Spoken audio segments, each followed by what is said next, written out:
welcome to Yep Yeah Yes podcast with Marissa and Tamika. On today's show, we're discussing role models and whether that title should be solely placed on parents or should it include celebrities too. But first, in the words of Julie Chen from Big Brother, how are you, Marissa?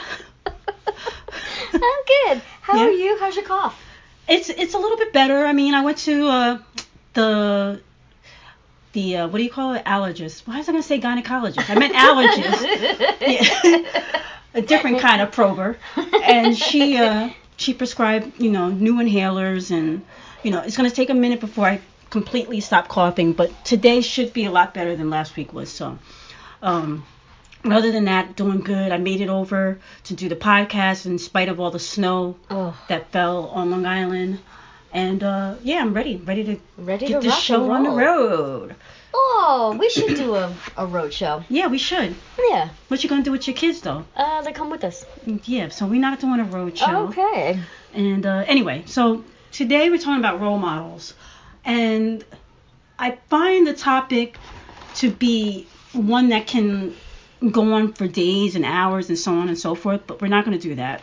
We're actually going to try to stick to what we want to talk about without rearing into other places. I go on tangents, so I don't care. I'm going on a tangent.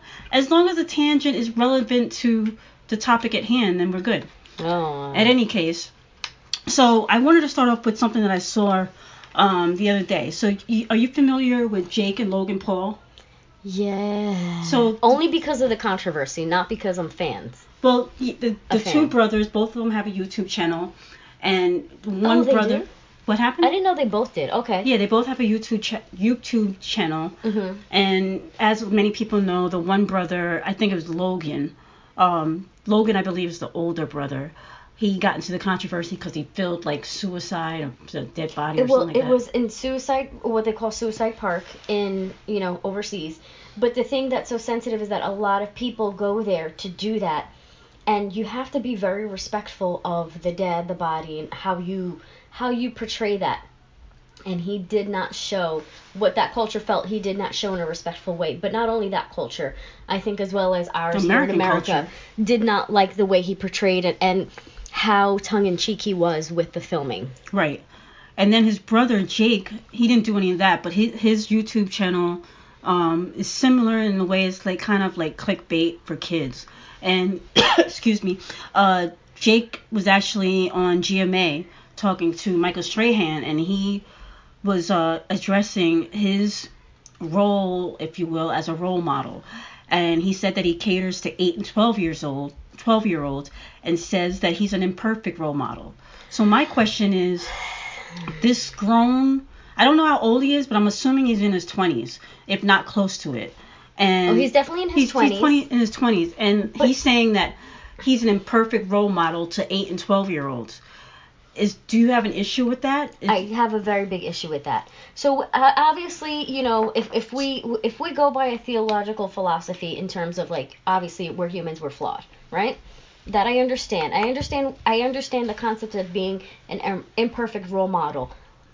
But by imperfect role model, I think there needs to be guidelines. You cannot be disrespectful to someone else. You cannot, on a YouTube channel where you're catering to such young minds and do something so disrespectful. But then your apology is a backhanded apology. Well, this is Jake that is saying this, not Logan. Well, doesn't Jake, isn't he the one that has the show? He has the YouTube channel, show, whatever. He has a show on is that what some? I'm not sure. I just know them. I only know them as the YouTube. Well, if they have something beyond that, I'm not aware of it. Yeah, one of the brothers has a show on a major network. Okay. And there's a lot of backlash because that is younger children. Who is he to say though? I mean, his fans are 8 to 12-year-olds. Is it his job? He's putting it out there. He didn't say, parents, let your 8 and 12-year-olds go on YouTube and find me and scroll and get rid of your parental settings and let me be a role model to your kids. No, but even with parental settings on YouTube, because of the sort of show that he has, it comes up. But it's not about YouTube. I'm saying you can do the settings on any tablet or computer Mm-hmm. to prevent children to go to certain websites. And So you're to saying prevent them from kids should not be on YouTube, period? I'm not saying that. I'm just saying that on one end of the spectrum, it's like blaming him for what he does, and in turn what he does is appealing to 8 and 12-year-olds, or do you blame the parent who allows their children instead of sitting in letting them like read a book? I mean, I'm not a parent, so it's easy for me to say what a parent should do, but I've been around enough children and parents and that younger than 8 years old, and the kid is like on the couch swiping. You know what I mean? Swiping left and right. They know more about the internet than I could ever imagine. Like they can go on the internet and they can't put a sentence together. So who are we blaming here? Well, wait, hold on. So or are we blaming it all? Or I don't know. I'm not gonna blame anyone. I mean, the content that you put out, if people take it, they take it. But Right. you have to understand whatever you put out there, you will get backlash for if people perceive it as negative. Right. If you are a disrespectful person, you understand that. But here's the thing, though. Here's my take. I think the moment that you try to make yourself a celebrity, you are taking on the responsibility of being a role model. Right. Whether that is that sort of jackassery, tongue-in-cheek, wholesome, whatever it is, you're putting yourself in a role model position. Right. And with that comes weight. Now, do you think there's plenty of celebrities that say they are not a role model? Then do not be a celebrity. That's where we started. So, But- is it okay for? I think what was my initial question was, should the title of role model be solely placed on parents, or should it be placed on celebrities? Well, anyone and everybody can be a role model. Obviously, Okay. I have role models in my life that are not celebrities. Right. You know, they're famous to me. But I want to give you a perfect example who I think is, I don't know if I call them a celebrity, but I'll definitely call him an actor. Daniel Day-Lewis. You Okay. hear very, very little about his personal life, Okay. but you know a lot about his craft, his work. Yeah, but I wouldn't consider him a role model. A role Because model he's is not to- a celebrity. But he doesn't make. But no, he is a celebrity. He doesn't hit the work that he puts out there is not. It's catered to adults really. So I mean, I guess you could say. Go ahead. I guess you could say that like, a role model can be someone that adults look up to too. Because I think Oprah is one of my role models. Yeah, of course. You know, but at the same time, I don't know if that's the best example talking about this particular topic because it's Daniel Day-Lewis. Now, if But you see- say The Rock, then I can say, okay, is he a role model or is he not? Because he caters to all age groups. But you're saying our celebrities role model. That was the original question. Right. So Daniel Day-Lewis, we're not calling him a celebrity. Because I you am don't- calling him a celebrity. Because he's a well-known, his name is well-known? Somebody that we celebrate. That's what a celebrity is. A famous person that we celebrate in the public eye. That's what I mean. A celebrity is not necessarily. It can be anybody. Anybody can be a celebrity. Anybody that a large group of people know about. You know what I mean? All right, Like, then, all the with characters. the clarification of your definition, What is your definition? How do you see a celebrity? I'll say tabloid-ridden, somebody that gets, spoken about. So when somebody like Kathy Griffin says she's a D-list celebrity, and then you have Angelina Jolie, who's like A-list celebrity, is there different levels of celebrity, or is it just? I don't think so. It's still people Because that we're I talking think about. people would think that Daniel Day-Lewis. I think a lot of people consider him a celebrity. But okay, but see, I guess maybe I'm getting clouded with the question. If he's a celebrity, Right. right? We hear nothing about his personal life. Is he a role model? Is he a role model for actors then? Yeah. So then he's a good role model, Yeah. you would say, Yeah. for actors. For actors. For actors. In terms of. So now, but based on these Logan boys, Right. Are we talking about celebrities, role models / whatever for younger kids? Is that where we're Just gonna? it depends on whoever. I'm sure there are parents that look to him as like he's self-made. He's done what he's done. I'm talking about Logan and Jake. Ew. They're self-made and they've done. But they're what not though. But they are in terms of like what do you consider? Well, see, I read the article where the one brother who's on this show, one capitalized on that name, and that's how their YouTube channels got popular. But so would you not call the Kardashians self-made? Would I call the Kardashians self-made? I mean, they capitalized on Kim's correct. Yeah, booty, yeah. I mean, is that not self-made? Is it self-made? I mean, I don't. But I feel like it's a. What do you consider self-made? Well, but here's the thing though. These Logan brothers, one was on a TV show before they started the YouTube channels. Okay. The celebrity from that TV channel, that name capitalized this YouTube fame. Okay. The Kardashians, I would say listen. I believe at this point they're definitely in some of the other facets that they have grown into. Maybe they are self-made, but they did capitalize. Capitalizing and being self-made are two different things, I think. Like, for example, a lot of people, and I'm not a Trump supporter, but a lot of people will say that Trump is not self-made because his father gave him startup money to start his companies. But it's what you do with that money. Mm-hmm. So some people can see him as self-made. Oh, and like some if people you capitalize on the opportunity, right? Then what you're do you self-made. do with what's given to you? Mm-hmm. Somebody gives you a voice, and what do you do with that voice? Somebody gives you money. What do you do with that money? Somebody gives you you think of the comedians that used to go on Johnny Carson. Right. Somebody right, like right, Ellen. Right, right. You know what I mean? She went on there and she made apple pie out of apples. Yeah. You know what I'm saying? So when I say self-made, you got to start somewhere. But there are certain people that live in that's the famous people or rich people who they just live off of people's money. They're not doing nothing. Yeah. You know what I mean? Yeah. They just living off of it. They're not. You don't know anything about what they're doing, how they living their life. They're just like, getting the money from whoever, family member or what have you. Like. So, but let's get back to the original question. At what point do you say to yourself you are a role model? I think everybody in this world is a role model. Mm-hmm. It's just about how much you put into allowing that particular person help to shape your life and inform your life and make your decisions. Right. So obviously, a lot of celebrities will say your parents are supposed to be your role models. Yeah, that's nice and all. But if you're like on the cover of every magazine and you're doing everything that some kid wants to do, right? Then sorry, babe, but you're a role model. Yeah.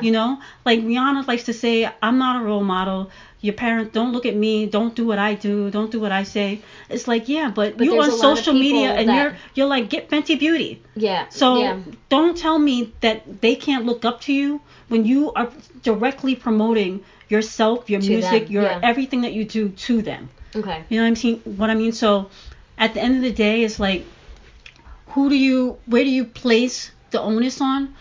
Obviously, I personally believe it has to start at home and where you allow your kids to get their content from. Right. And from there, that's where it starts to shape who they are. Not only they might come to you, I'm sure your kids have come to you and questioned something they've seen on TV or something someone said, and then at that point it's up to you to either make clarification of it or push it aside and be like, oh, that's nothing. Yeah, well, I definitely take those moments as teachable moments because I think a role model can be positive or negative. And I think negative role models and having a tangible negative role model, I think is just as important because it's very hard for you to teach a lesson, especially to a young mind who really can't see the future. You know what I mean? Like to really see like the writing on the wall. This is what will happen. So when you have a tangible situation, individual person, whether, oh, you know what, maybe this wasn't very nice. Let's make sure we don't do things like this. Right. Let's not act this way. Let's not allow people to make us feel that way. So, I definitely take them as teachable moments. But as far as being a role model, I think, listen, you can't put yourself on Good Morning America talking to Michael Strahan, with a haphazard apology and then say you're Well, he wasn't apologizing. That's a different... Oh, well, yeah, the other one did a few weeks ago. You're right. I was thinking about the one that was on this week, Jake. They both were on. At different points. Different points. But yeah, I get what you're saying. But what is he supposed to do? Not apologize? Just be like whatever?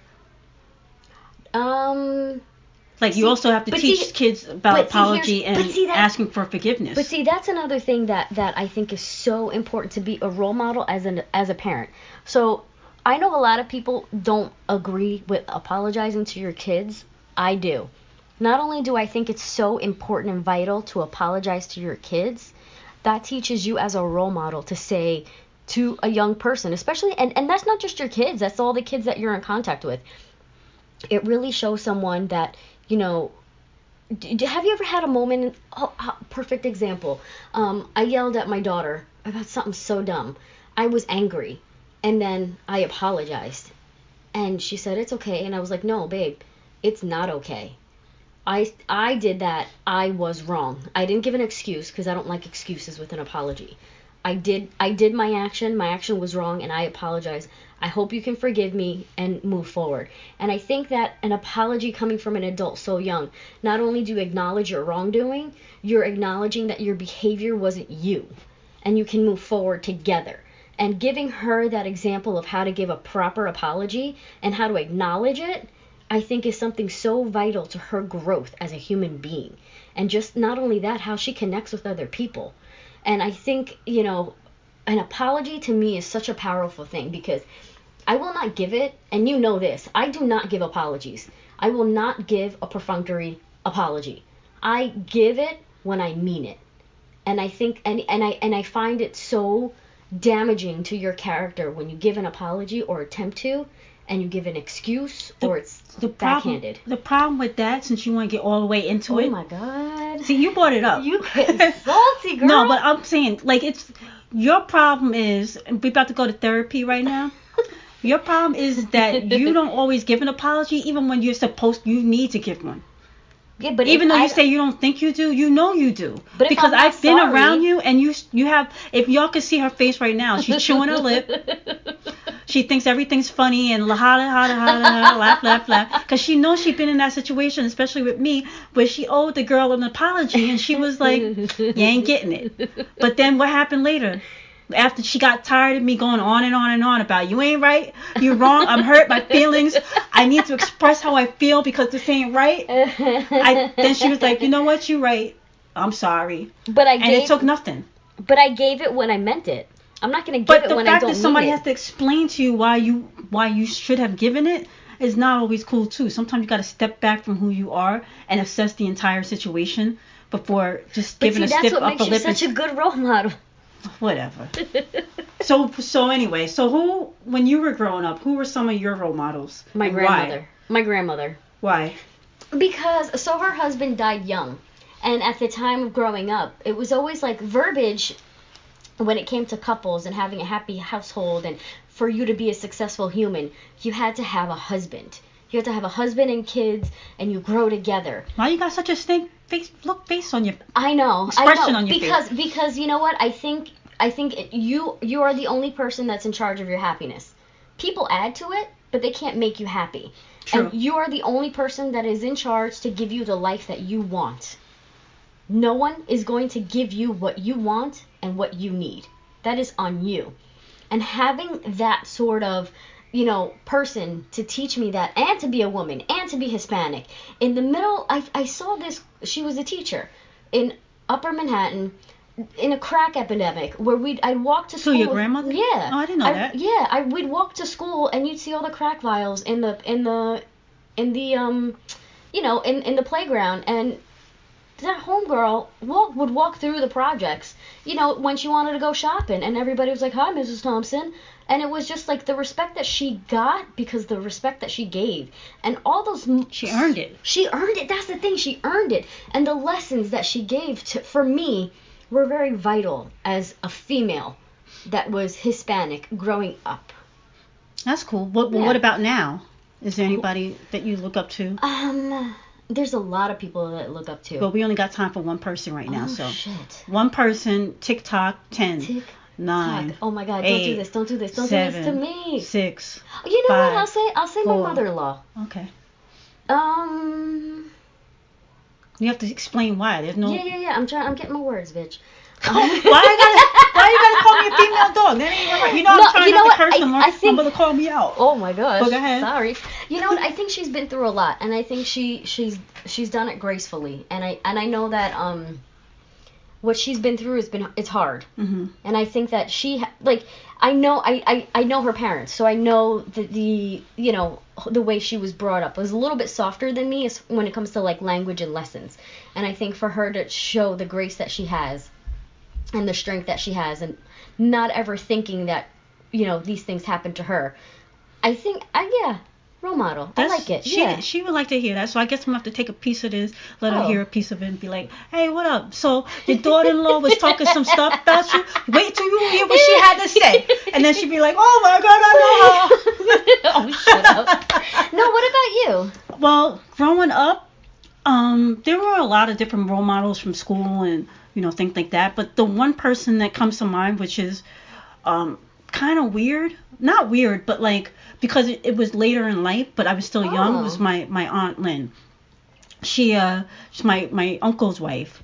And I remember... It's so off-putting when people say your uncle's wife, because I find her to be such a part of ingratiated into your family that I feel like she is of her own. Right. But I'm only saying... I'm saying my uncle's wife only because it was later in life that you recognized who she was to me. But she went to a black school. I went to a black school.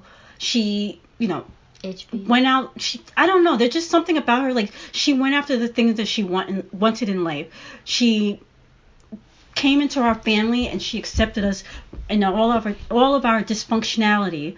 And she's my aunt. And when I look at her and I see, her taking care of her mother and being what I perceive to be as a good wife to my uncle, and she's a good aunt to me, a good sister-in-law. She's thoughtful, she's caring, she checks in on us. And, when there's always so many different images of black women. I mean, that's changing a lot on TV these days. But for so many times, it was like the sidekick, the one person that the afterthought, the best friend, that kind of thing. And for me to view her as this strong symbol of a woman who went back to school and got her master's. She's got a great job now, and she's doing the damn thing. And I still look up to her. So when I say, it's kind of weird, it's because it happened later in life. I know there were role models, like I said, in elementary school, Miss Orico, because of her, she gave me the confidence to want to write. She told me my writing was good and made me get up in front of class and read one of my writings. So, can we pause for a second? Go ahead. Because your writing is not good. It is excellent. It's good. It gives you... No. You have visceral reactions when you're reading it. Because I've said this to you before. I feel like I'm a person in a room.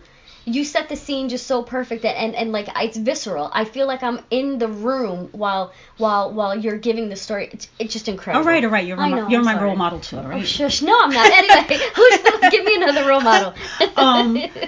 Well, celebrity-wise, I'm like one of those people that like everybody who's a celebrity, I'm like, oh yeah. But it's like one of those things trying to differentiate between liking their music and liking who they are on top of like their music or their acting or whatever. And I know this is crazy. Like everybody that knows me knows Mary J is my girl. Goodness. But I think about like when I was in college and I was listening to My Life and I was going through a relationship with this guy, and it was like I felt like every single song related, like every song was written for me and my relationship with him. A relationship that really wasn't, but in my mind it's like, oh yeah, we're gonna do this, that, when you're a young woman, you're like envisioning your wedding and you're doing all this stuff in your mind with this particular guy, and everybody that's like 20 years older than you can look at it and be like, y'all ain't gonna know each other in a year. Like, what are you even doing? But anyway, so I think about Mary J and like the trajectory of her life and where she came from, from cutting that demo of Anita Baker. Anita Baker. Oh my gosh. Anita Baker in I forget the name of the mall, but cutting a demo and the demo going through several hands, and then her ending up with a recording contract, working with Puffy, and just to see her today nominated for Oscars and all the Grammy Awards, and just knowing seeing how long it took for her to get there and always staying true to herself.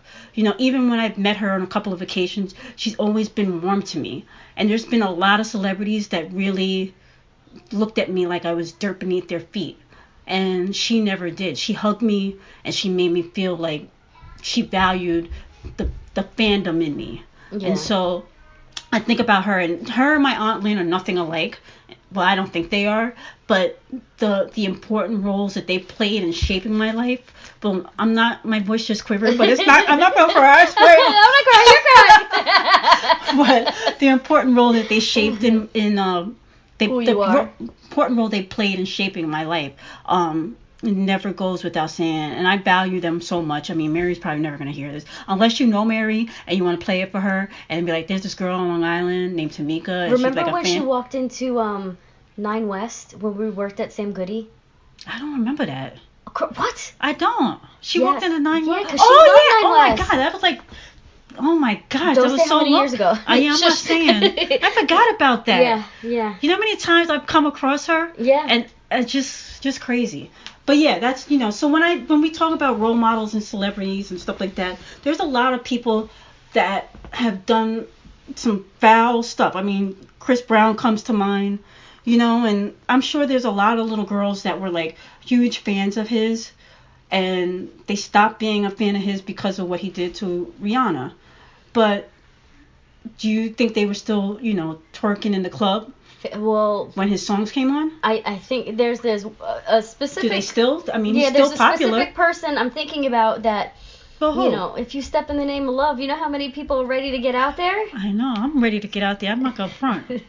I mean, I'm saying. So you can differentiate the artist and the role model. Yeah, the music. Yeah, that's the whole thing. You're a fan of their work, That's them. The whole thing. And it's like, you know, if you can teach children, and maybe even if you're an adult or a teenager or whatever, you can differentiate between, like you said, the person and the artwork, then I think you'll be okay. I think the life lessons should come from the people in your life, the people that you can touch every day. Right. People that have an impact on your life immediately. The people that you can see with the blood, sweat, and tears. People that walk away from situations that you know that aren't good. I think about my mother. You know, obviously she's a role model to me. Talk about a role model, you know, to see her walk away from disastrous situations that I felt should have been taken care of years before. But, you know, things you got to do in your own time. Yeah, but that still takes an epic amount of strength to do. Right, and when you look back at it, you're like, okay. Yeah. You know, I mean, we can all go through people in our life and people that we see that go through different things. My uncle was in the military. Anybody that's in the military, I'm like, it takes a certain level of strength to join the armed forces, knowing that there could be clear and sudden death on the other side of it. My brother calls that a call to serve. And I like the way he articulates that, because you don't really hear that. You hear just like, oh, they're just joining, whatever. Right. But it's definitely, that's a calling. It's a call to serve. But you know what? I definitely believe that a lot of people feel that, but I also believe because I know this to be fact. I've had conversations with members of my family that did it because they needed to get out of the neighborhood. They needed money. They needed to take care of their family. So it wasn't about, you know, I need to protect my country. But it was about, I need to protect my family. And for me, it was like, I'm not looking at that bad or good. I am looking at it good, because you made the sacrifice for your family. Yeah. And with that sacrifice comes sacrifice for the whole country. But that call to serve, they serve their family. It was still a call to serve. Yeah. That's true. That's true. I want to know whoever's listening, I want to know their feedback. I want to know who their role models are. And what do they think about this topic? I know. I mean, I want feedback today. Feedback. There was a song called Feedback. Yeah. I think Janet, didn't she have a song called Feedback? I remember it was late in life. Late in life. I don't know. Not whatever. the Velvet Rope album? No, not the Velvet. It was like one of those, the last album, something like Feedback. Anyway. Yeah. So yeah, if you want feedback. Shut up, Marissa. I didn't say nothing. You laughing though. You're always laughing. I'm always laughing. You're always laughing. I always got the giggles. But anyway, so yeah, role models are definitely more than just celebrities though. But we have to understand though, I feel like, and this is I think one of those things that my grandmother taught me, I think, and it goes back to what you were saying too. Every single day that you wake up and every time you open your mouth, you're a role model to someone, something, somehow. Right. And we need to understand the responsibility of that. Especially when you're around children. I believe that children are the future. Teach them well, Let them lead the way.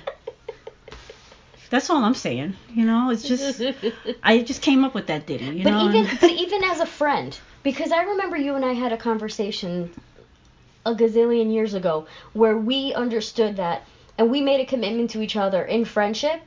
If we can't help each other to be the best version of ourselves, then we didn't want our level of friendship for each other. Right. Like you was just gonna be some chick I knew. I don't remember that. I remember this. Okay. Yes, you do. I don't remember anything. I haven't. I remember what I want to remember. But that's also goes hand in hand with I don't call everyone a friend because the commitment needs to be made that you need to call me on my crap and I'm gonna call you on yours. And if we can't help each other to be the best version of ourselves, just be somebody that I know. Just be an acquaintance. You quick to call everybody an acquaintance. They Not be like they're your friend, and I got to break down why that person is your friend, even at the detriment of my friendship with you, because I'm very jealous. But I don't always let people know. Like, oh, now she hanging out with her. Now that's her best friend. Word. Okay. We're acquainted. You're acquainted. We are acquainted. Yeah. Okay. Whatever. Trying to be a role model in your life.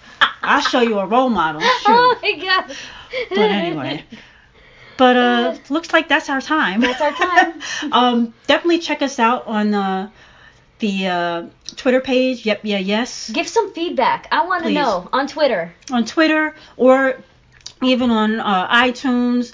Don't really go to Google Play because ain't nobody got time for an Android phone. Oh my gosh. All about the iPhone. But if you got an Android phone, go to Google Play, download, subscribe, all that good stuff. But yeah, we definitely want feedback and. If you got a problem with my clips or anything like that, let me know what your issue is. If you listening to this on Instagram right now, let a sister know. That's all I'm saying. Let me know. Let me know. I ain't starting them. I'm just saying. Let me know. But anyway, be safe out there. Follow us. Give us feedback. And Marissa, you want to put your phone away? Stop texting while we're talking. I'm not texting. Gosh, I gotta run the whole show now? Yep. Whatever. All right, y'all. Have a good rest of the day. Thursday, Throwback Thursday. If you're listening on Friday, cool. Just if it's Saturday for you, what up? Sunday, be Monday safe. Morning on your way to work. Yeah. What's that song? Sherelle and Monday, Tuesday, Wednesday, Thursday, Friday, Saturday, love. Anyway, y'all. Talk to you next week. Bye. Bye.